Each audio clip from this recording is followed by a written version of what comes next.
OET nurses वास्ते काफी आसान है कि ये सच है कि नर्सेस ਜਿਹੜੀਆਂ ਨੇ ਜਾਂ ਡਾਕਟਰਸ ਜਿਹੜੇ ਨੇ OET ਕਰਕੇ ਈਜ਼ੀਲੀ ਕਿਸੇ ਵੀ ਕੰਟਰੀ ਦੇ ਵਿੱਚ ਸੈਟਲ ਹੋ ਸਕਦੇ ਨੇ क्या ਇਹਦੇ ਵਿੱਚ ਕੋਈ ਸੱਚ ਹੈ क्या IELTS ਦੇ ਨਾਲੋਂ ਉਹਨਾਂ ਨੂੰ OET ਕਰਨਾ ਜ਼ਿਆਦਾ ਪ੍ਰੈਫਰਡ ਰਹੇਗਾ ਕਿ ਇਹਦੇ ਵਿੱਚ ਕੋਈ ਸੱਚ ਹੈ ਤਾਂ ਇਹਦਾ ਆਨਸਰ ਹੈ ਬਿਲਕੁਲ ਹਾਂ ਜਿਹੜੇ ਵੀ ਬੰਦੇ ਮੈਡੀਕਲ ਪ੍ਰੋਫੈਸ਼ਨ ਨਾਲ ਰਿਲੇਟਡ ਨੇ ਤੇ ਉਹ ਆਸਟ੍ਰੇਲੀਆ ਜਾਂ यूके ਜਾਂ ਨਿਊਜ਼ੀਲੈਂਡ ਵਾਲੀ ਕੰਟਰੀਜ਼ ਵਿੱਚ ਸੈਟਲ ਹੋਣਾ ਚਾਹੁੰਦੇ ਨੇ ਉਹਨਾਂ ਵਾਸਤੇ IELTS ਨਾਲੋਂ ਇੱਕ ਬੈਟਰ ਆਪਸ਼ਨ ਅਵੇਲੇਬਲ ਹੈ OET that is occupational English test ਪਰ ਅੱਜ ਵੀ ਬੰਦੇ ਇਸ ਟੈਸਟ ਨੂੰ ਕਰਨ ਤੇ ਡਰਦੇ ਨੇ ਰੀਜ਼ਨ ਹੈ ਕਿ ਇਹਦੀ ਅਵੇਅਰਨੈਸ ਨਹੀਂ ਹੈ ਤੇ ਅੱਜ ਅਸੀਂ ਇਹ ਵੀਡੀਓ ਲੈ ਕੇ ਆਏ ਹਾਂ ਤੁਹਾਡੇ ਵਾਸਤੇ ਜਿਹਦੇ ਵਿੱਚ ਅਸੀਂ ਤੁਹਾਨੂੰ OET ਦੇ ਕਨਸੈਪਟਸ ਦੱਸਾਂਗੇ ਕਿ OET ਤੁਹਾਡੇ ਵਾਸਤੇ IELTS ਦੇ ਪੇਪਰ ਨਾਲੋਂ ਕਿਉਂ ਆਸਾਨ ਹੈ ਤੇ ਤੁਹਾਨੂੰ ਇਹ ਪੇਪਰ ਕਿਉਂ ਕਰਨਾ ਚਾਹੀਦਾ ਹੈ Let's watch this video. Kindly subscribe, like this channel so that you can get our new updates. Thank you.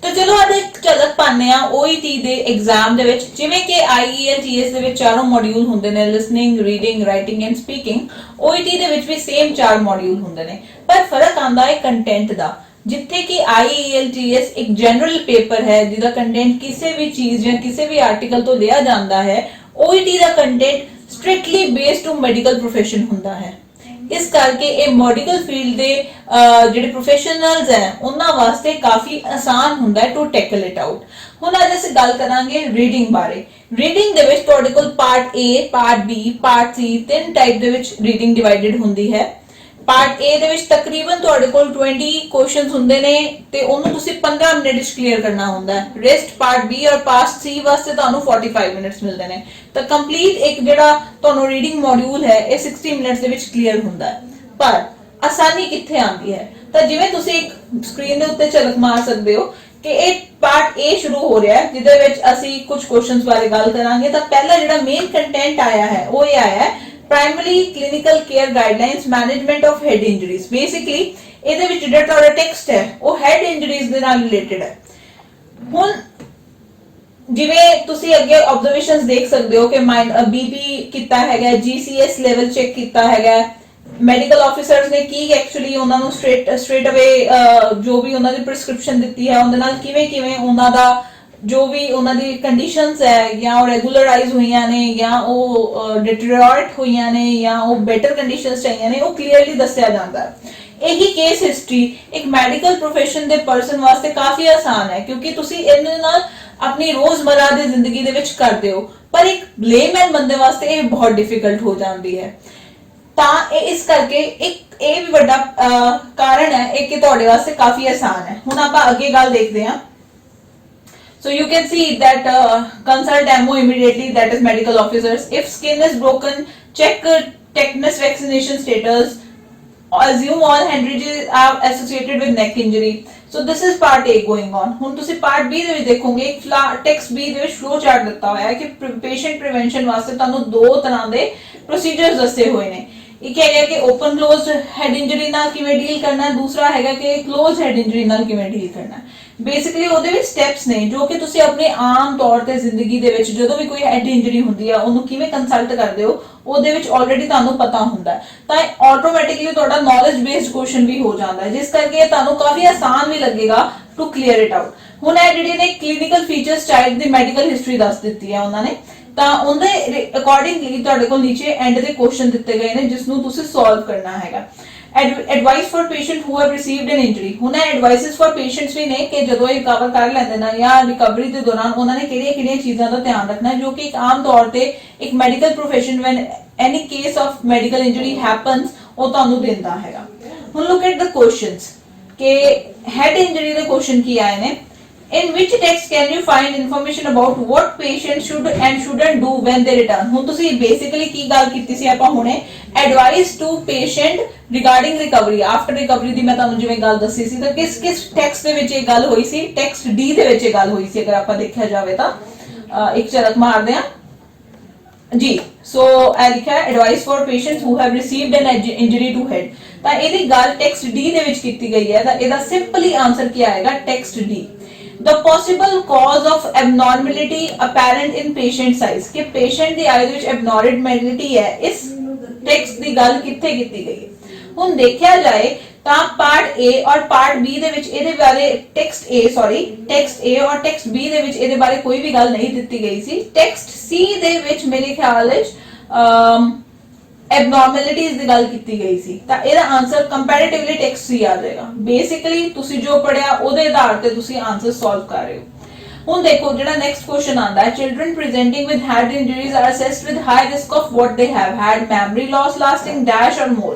Basically ਜਿਹੜੀਆਂ ਵੀ ਉੱਪਰ ਤੁਹਾਨੂੰ ਫਲੋ ਚਾਰਟ ਦੇ ਵਿੱਚ ਜੋ ਵੀ ਤੁਹਾਨੂੰ ਦੱਸਿਆ ਗਿਆ ਹੈ ਜਾਂ ਅੱਗੇ ਜੋ ਵੀ ਪ੍ਰੀਕਾਸ਼ਨਸ ਦੱਸੀਆਂ ਗਈਆਂ ਨੇ ਜਾਂ ਐਬਨੋਰਮੈਲਿਟੀਜ਼ ਜਾਂ ਸਕਿਨ ਦੇ ਜਦੋਂ ਪੇਸ਼ੈਂਟ ਨੂੰ ਲਿਆਇਆ ਗਿਆ ਉਹਦੇ ਸਿੰਪਟਮਸ ਜਿਹੜੇ ਲਿਖੇ ਗਏ ਨੇ ਉਸ ਦੇ ਨਾਲ ਰਿਲੇਟਡ ਹੀ ਤੁਸੀਂ ਇਹ ਲਿਖ ਦੇਣਾ।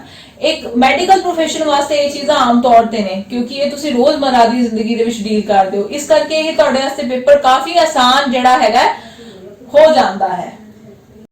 ਇਸੇ ਤਰ੍ਹਾਂ ਅਸੀਂ ਰੀਡਿੰਗ ਦੇ ਬਾਕੀ ਪੈਸੇजेस ਦੇ ਵਿੱਚ ਵੀ ਇੱਕ ਝਲਕ ਲੈ ਲੈਨੇ ਆ। ਇਹ ਜਿਹੜਾ OET ਦੀ ਰੀਡਿੰਗ ਹੈ, it is going for part A is having 20 questions. ਜਿਵੇਂ ਮੈਂ ਤੁਹਾਨੂੰ ਦੱਸਿਆ ਕਿ ਪਹਿਲੇ 20 ਕੁਐਸਚਨ ਵਾਸਤੇ ਤੁਹਾਨੂੰ 15 ਮਿੰਟਸ ਮਿਲਦੇ ਨੇ।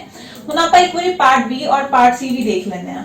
ਹੁਣ ਜਿਵੇਂ ਪਾਰਟ B ਦੀ ਗੱਲ ਹੋਈ ਹੈ, ਇਹਦੇ ਵਿੱਚ ਪਹਿਲੇ ਤੁਹਾਨੂੰ ਕੁਐਸਚਨ ਆ ਰਿਹਾ, the purpose of memo about 4 solution bag is to remind health practitioners. ਹੁਣ ਬੇਸਿਕਲੀ ਮੈਮੋ ਟੂ ਸਟਾਫ ਆਇਆ। ਹੁਣ ਇਹ ਵੀ ਤੁਹਾਡੇ ਪਲਾਸਟਿਕ ਆਈ ਸੋਲੂਸ਼ਨ ਬੈਗਸ ਨੂੰ ਤੁਸੀਂ ਕਿਵੇਂ ਯੂਜ਼ ਕਰਨਾ ਹੈ, ਉਹਦੇ ਵਿੱਚ ਕੀ ਕੀ ਪਾਣਾ ਹੈਗਾ, ਉਹ ਸਭ ਕੁਝ ਦੇ ਵਾਸਤੇ ਕੁਐਸਚਨ ਹੈਗਾ ਜਿਹਦੇ ਰਿਲੇਟਡ ਤੁਸੀਂ ਆਨਸਰ ਦੇਣਾ ਹੈਗਾ। ਇਹਦੇ ਵਿੱਚ ਛੋਟੇ ਛੋਟੇ ਟੈਕਸਟ ਹੋਣਗੇ ਤੁਹਾਡੇ ਕੋਲ ਤੇ ਉਹਦੇ ਨਾਲ ਇੱਕ ਰਿਲੇਟਡ ਕੁਐਸਚਨ ਹੋਏਗਾ।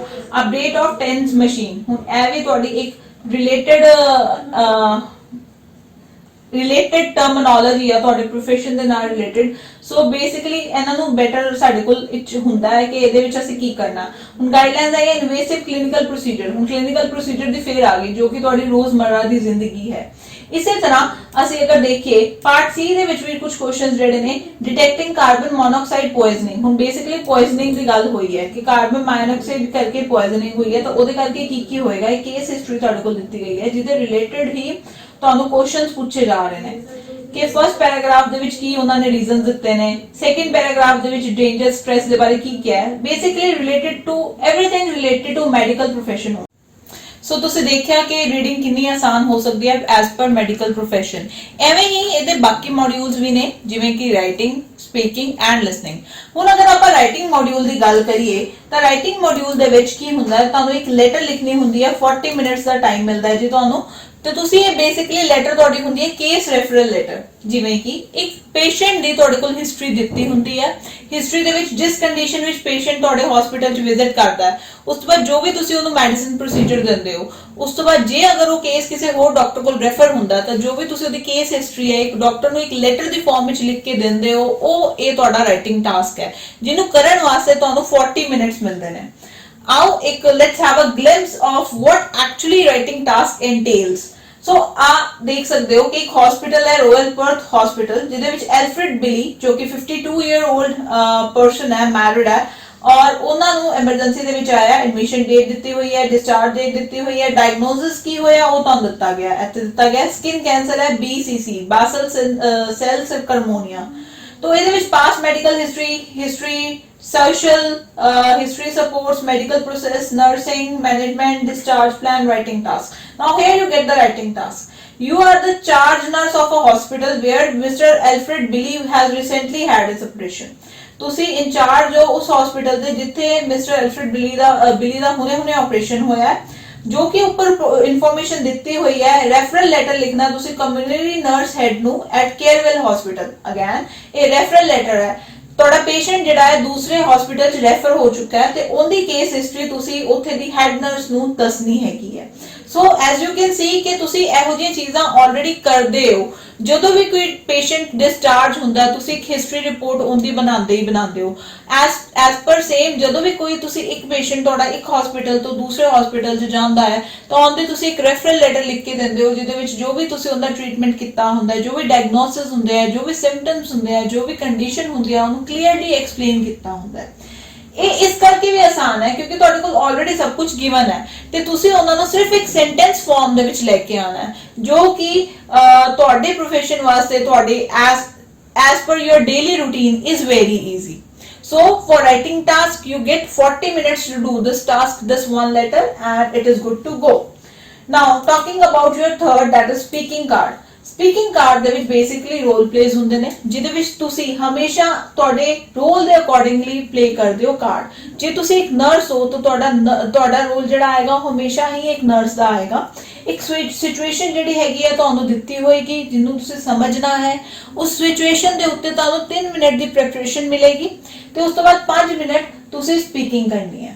ਹੁਣ ਜਿਵੇਂ ਤੁਸੀਂ ਇੱਕ ਕਾਰਡ ਤੁਹਾਨੂੰ ਦਿੱਤਾ ਹੈ ਕਿ 30 ਈਅਰ 올ਡ ਪੇਰੈਂਟ ਹੋ ਜਿਹਦਾ ਕਿ 4 ਸਾਲ ਦਾ ਬੱਚਾ ਹੈਗਾ ਮੈਲਿਸਾ।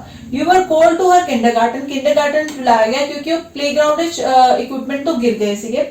ਤੁਸੀਂ ਦੇਖਿਆ ਕਿ ਉਹਦਾ ਸਵੋਲਨ ਫਾਰਮ ਹੈਗਾ ਐਂਡ ਯੂ ਆਰ ਕੰਸਰਨਡ ਕਿ ਉਹ ਟੁੱਟਿਆ ਹੋਇਆ ਹੈ। ਤਾਂ ਤੁਸੀਂ ਕੀ ਕਰਨਾ ਹੈ, find out if your child's arm is broken, find out what treatment is necessary, her arm will grow properly in the future, or you are concerned that she has a lot of pain and what can be done about the pain।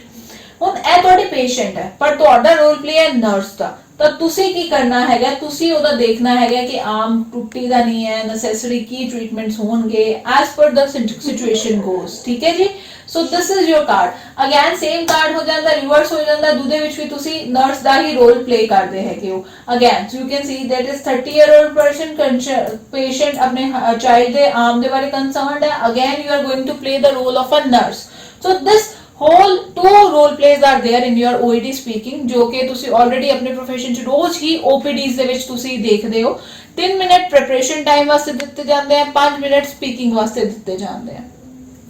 So this is about your speaking module। ਤਾਂ ਤੁਸੀਂ ਦੇਖ ਰਹੇ ਹੋ guys ਕਿ medical profession ਦੇ related ਕਿੰਨਾ ਹੀ ਆਸਾਨ ਹੈ। ਇੱਕ ਚੀਜ਼ ਹੋਰ ਮੈਂ ਤੁਹਾਡੇ ਵਾਸਤੇ ਇੱਕ highly notable ਕਰਨਾ ਚਾਹਾਂਗੀ ਕਿਉਂਕਿ ਇਹ 12 medical professions ਦੇ ਵਿੱਚ divided ਹੈ ਤਾਂ ਹਰ profession ਦੀ listening और reading module ਤਾਂ same ਹੈ ਪਰ writing और speaking module ਤੁਹਾਡੇ profession ਦੇ ਹਿਸਾਬ ਨਾਲ change ਹੁੰਦਾ ਹੈ। ਜਿਵੇਂ ਕਿ ਤੁਸੀਂ ਦੇਖ ਰਹੇ ਹੋ ਕਿ writing module ਜੋ ਮੈਂ ਤੁਹਾਨੂੰ show ਕੀਤਾ ਹੈ ਉਹ nurse ਦਾ ਹੈ ਤੇ speaking role play ਵੀ nursing ਦਾ ਹੀ ਆਇਆ if you can see over here and nursing the he card ਹੈ। ਤਾਂ ਜੇ ਤੁਸੀਂ dental doctor ਹੋ ਤਾਂ ਤੁਹਾਡਾ writing और speaking dental profession ਦੇ accordingly change ਹੋ ਜਾਏਗਾ to make it more convenient to answer the question according to your profession। So guys, so we will have a look at listening module right now। Now guys, let's have a look on listening module। Occupational English Test ਦੇ listening module ਦੇ ਵਿੱਚ 3 parts ਹੁੰਦੇ ਨੇ, part A, part B and part C। ਤਕਰੀਬਨ 42 questions ਤੁਹਾਨੂੰ ਇੱਕ listening ਦੇ ਵਿੱਚ ਮਿਲਦੇ ਨੇ। So as you can C on the screen ਪਹਿਲੇ ਪਾਰਟ ਦੇ ਵਿੱਚ ਕੀ ਹੁੰਦਾ ਹੈ, ਇੱਕ ਪੇਸ਼ੈਂਟ ਦੀ ਹਿਸਟਰੀ ਜਿਹੜੀ ਹੈ ਉਹ ਡਿਸਕ੍ਰਾਈਬ ਕੀਤੀ ਹੋਈ ਹੈ ਤੇ ਤੁਸੀਂ as per listening to the audio ਉਹਦੇ ਜੋ ਵੀ ਬਲੈਂਕਸ ਨੇ ਜਿੱਥੇ ਵੀ ਆ ਰਹੇ ਨੇ ਉਹ ਤੁਸੀਂ ਲਿਖਣਾ ਹੁੰਦਾ ਹੈ ਕਿਉਂਕਿ ਇਹ ਤੁਹਾਡੇ ਡੇਲੀ ਰੂਟੀਨ ਦਾ ਇੱਕ ਪਾਰਟ ਹੈ। ਤਾਂ to take out notes is basically very simple for you guys. ਤੁਸੀਂ ਇਹਦੇ ਵਿੱਚ ਦੇਖੋਗੇ ਪਾਰਟ B ਦੇ ਵਿੱਚ ਉਹਨਾਂ ਨੇ ਜਨਰਲ ਟ੍ਰੇਨਿੰਗ ਦੇ ਵਿੱਚ ਗੱਲ ਕੀਤੀ ਹੋਈ ਹੈ ਕਿ 2 ਟ੍ਰੇਨਰ ਸਟਾਫ ਜਿਹੜੇ ਨੇ ਆਪਸ ਦੇ ਵਿੱਚ ਗੱਲਬਾਤ ਕਰ ਰਹੇ ਨੇ ਤੇ ਇੱਕ ਸਟਾਫ ਨੇ ਦੂਸਰੇ ਨੂੰ ਇੱਕ ਪ੍ਰੈਕਟਿਸ ਸੈਸ਼ਨ ਦਿੱਤਾ ਹੈਗਾ ਉਹਦੇ ਵਿੱਚ ਉਹ ਕੀ ਕਰਦੇ ਨੇ ਉਹ ਆਡੀਓਸ ਤੁਸੀਂ ਆਪਣੇ ਰਿਲੇਟਡ ਬਣਾਉਣੇ ਨੇ ਤੇ and it will go like that. Third ਤੁਸੀਂ ਗੱਲ ਕਰ ਸਕਦੇ ਹੋ ਪਾਰਟ C ਦੇ ਵਿੱਚ ਜਿਹੜਾ ਹੁੰਦਾ ਹੈ ਉਹ ਤੁਸੀਂ ਦੇਖੋਗੇ ਕਿ ਇੱਕ ਤੁਹਾਨੂੰ गाइडलाइंस कोई डॉक्टर्स ने ਉਹ ਤੁਹਾਨੂੰ ਦੇ ਰਹੇ ਨੇ ਉਹਦੇ ਵਿੱਚ ਨਿਊਰੋਸਰਜਨ ਦੀ ਗੱਲ ਹੋ ਰਹੀ ਹੈ ਉਹ ਟ੍ਰੀਟਮੈਂਟ ਦੱਸ ਰਹੇ ਨੇ ਤੇ ਉਸ ਦੇ ਅਕੋਰਡਿੰਗਲੀ ਤੁਸੀਂ ਇੱਕ ਸੈਸ਼ਨ ਸੁਣ ਕੇ ਉਹਨੂੰ ਆਨਸਰ ਐਮਸੀਕਿਊਜ਼ ਦੇ ਵਿੱਚ ਆਨਸਰ ਕਰਨਾ ਹੈ। ਤਾਂ ਜਿਹੜਾ ਤੁਹਾਡਾ ਪਾਰਟ B ਔਰ ਪਾਰਟ C ਰਹਿੰਦਾ ਹੈ ਇਹ ਆਲਮੋਸਟ ਐਮਸੀਕਿਊਜ਼ ਦੇ ਰਿਲੇਟਡ ਰਹਿੰਦਾ ਹੈ whereas ਪਾਰਟ A ਜਿਹੜਾ ਹੈ ਤੁਹਾਡਾ ਉਹ fill in the blanks ਦੇ ਵਿੱਚ ਰਹਿੰਦਾ ਹੈ। So guys, rather than if you are hoping to get settled in Australia or you are hoping to get settled in UK, kindly do not go for IELTS if in case you are a medical profession।